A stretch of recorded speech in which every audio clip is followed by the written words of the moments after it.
ভাত মাছ চাল ডাল, ঘর সংসার, স্ত্রী সন্তান, বাজার ব্যবসা, বিদেশ, বিল্ডিং দালান, এরই নাম যদি হয় মুসলমানের জিন্দিগি, মুসলমানের তৃপ্তি, তো বেঈমানের সাথে তফাৎ কি? কথা বলেন, আমারে বলেন। আমি নিজে জিগাইছি, চাচা কেমন আছেন, কি অবস্থা? আল্লাহর রহমতে ভালো। কি বালা? আল্লাহর রহমতে তারা 3 জন বিদেশ। চারোগা মাই আল্লাহ আল্লাহ করে বিয়া দিছি। বালা জামাই মানে টাকা পয়সাওয়ালা। কথা বুঝছেন না?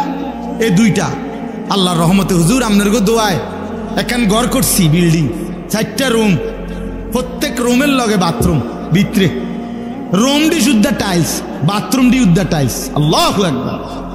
কত বড় কপাল! ওনার বাপ দাদা 14 গোষ্ঠীর সৌভাগ্য। ওনার জিফুত নাতি নাতনি এখন টাইলসে মুতে, আগে মাটিতে মুততো। কত বড় নিয়ামত আল্লাহ ওনারে দিছে, দেখছেন না? ওর ঘরে মুতে, আগে উডানে মুততো।